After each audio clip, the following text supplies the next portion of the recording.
The first nail he drove into the dry Texas earth sounded like a gunshot across the prairie, and every echo carried her name. Caleb Mercer stood alone beneath a sky the color of burnt copper, hat pulled low, jaw set hard as winter fence posts. He had nothing but a stretch of stubborn land and a promise he had made to a girl who rode away years ago. Folks said he was a fool for building a ranch for a woman who might never return. But Caleb had never feared hard work or lonely nights. He feared only the thought that she might come back one day and find nothing left of what they once dreamed together. So he spat into the dust, squared his shoulders, and started building a future out of raw timber and faith. The land lay quiet beyond the Brazos River, wild grass swaying like a restless sea, coyotes singing their mournful hymns at dusk. Caleb chose that land because she once said it felt like freedom. He remembered the way her laughter rolled over those fields brighter than sunrise. Her name was Clara Whitfield, daughter of a drifting gambler, heart too gentle for the life she had been handed. When trouble found her family and dragged them west toward uncertainty, she kissed Caleb beneath a mesquite tree and whispered that, if she ever had a place to return to,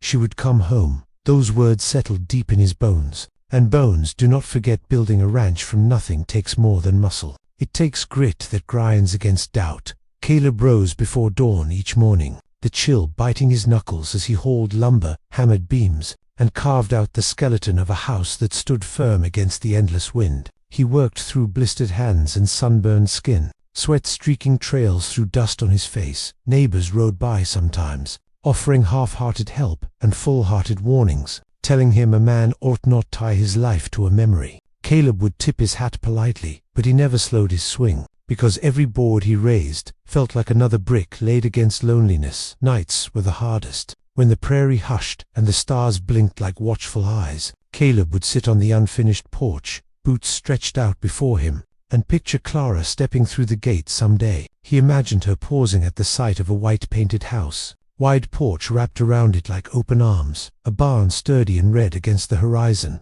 horses grazing peacefully beyond split-rail fences. He built her a kitchen with windows facing the sunrise, because she once said mornings were her favorite time. He planted cottonwoods along the creek so she would hear their leaves whisper in the wind. He built not just walls but memories she had not yet lived. The first year passed in sweat and stubborn hope. Spring floods tested his foundations. Summer heat cracked the soil and his patience alike. Autumn winds tried to tear shingles from the roof, and winter wrapped the ranch in silver frost. But Caleb stood against every season like an oak rooted deep. He learned the language of cattle and the rhythm of branding days. He carved his brand into each calf with steady hands, a mark that said this land belonged to someone who refused to quit. Each time he herded the cattle across the open range, he thought of building a herd big enough to secure a future for two. Word traveled slow but sure across frontier towns. Some said Clara had married rich in New Mexico. Others swore she had boarded a train bound for California.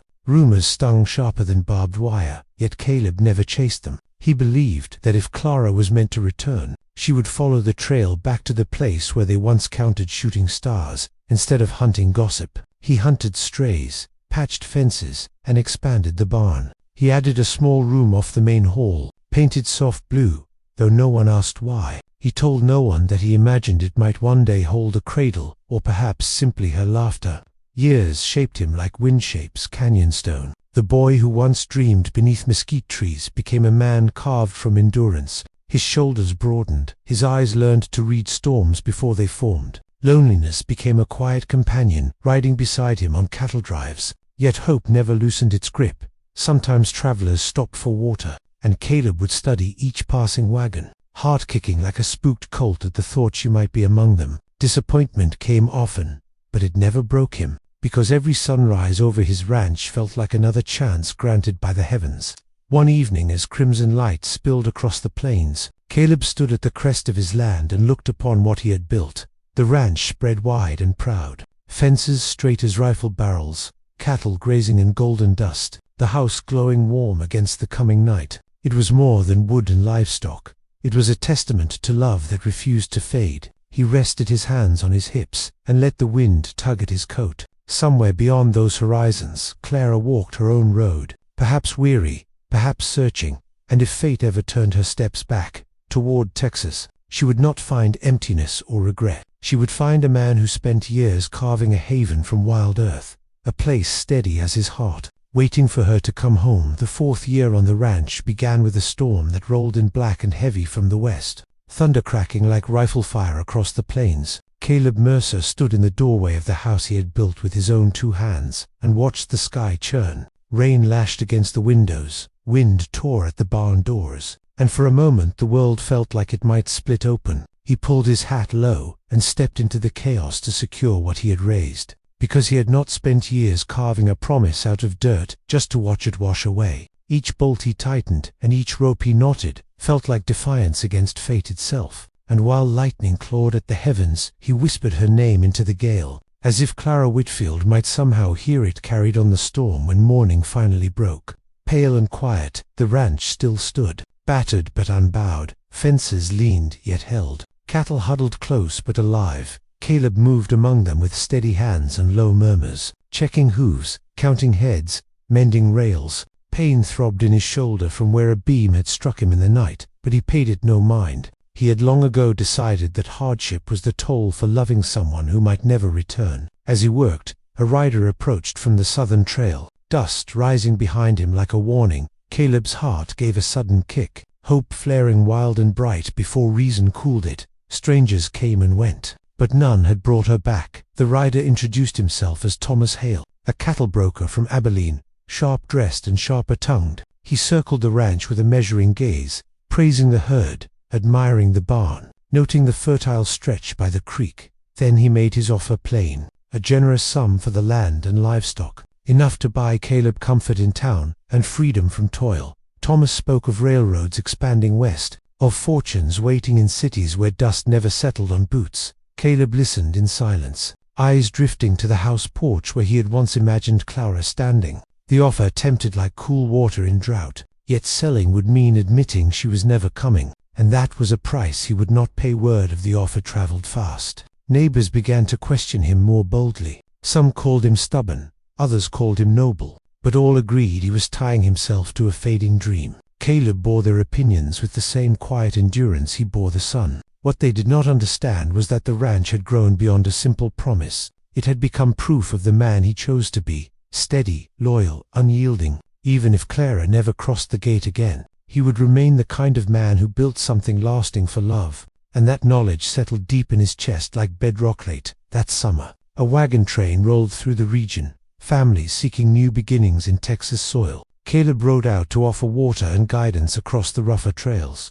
Among the weary faces he saw children clinging to mothers' skirts and men gripping reins with blistered hands. And then he heard a laugh carried faint across the dust, soft but unmistakable. His pulse thundered in his ears as he scanned the line of wagons, yet the face he sought did not appear. The laugh belonged to another woman entirely. Still the sound stirred embers he kept carefully back, reminding him that memory could wound as easily as it warmed that night by the communal fire. An older woman from the wagon train spoke of towns beyond the New Mexico border, of sickness that had swept through settlements years back, of families scattered by loss and hardship.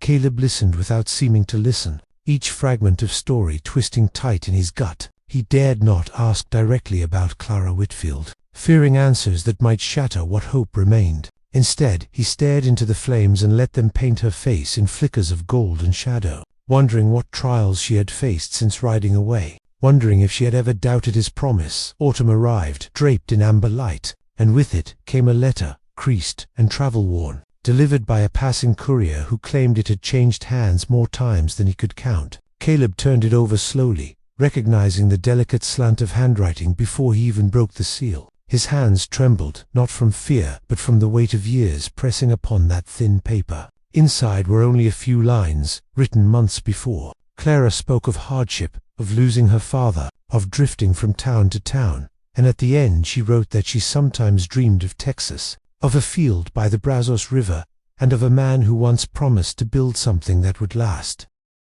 Caleb read the letter until the words etched themselves into his soul. She had not forgotten. The realization struck deeper than any storm. She did not say she was returning, nor did she promise when, but she remembered, and memory meant the door between them was not closed. That evening he walked the perimeter of his ranch as the sun sank low, touching each fence post as if renewing a vow. The years of waiting no longer felt foolish, they felt necessary, because somewhere beyond the horizon a woman carried the same memory of a promise made beneath a mesquite tree. And now, for the first time in a long while, Caleb sensed that the trail she wandered might finally be bending back toward home. Winter came gentle that year, as if the land itself were holding its breath. Caleb Mercer kept Clara Whitfield's letter folded close to his heart, the paper softened by countless readings, each word a spark against the cold. He worked as he always had, rising before dawn, breaking ice along the troughs, checking the herd beneath a sky pale as bone. Yet something had shifted inside him.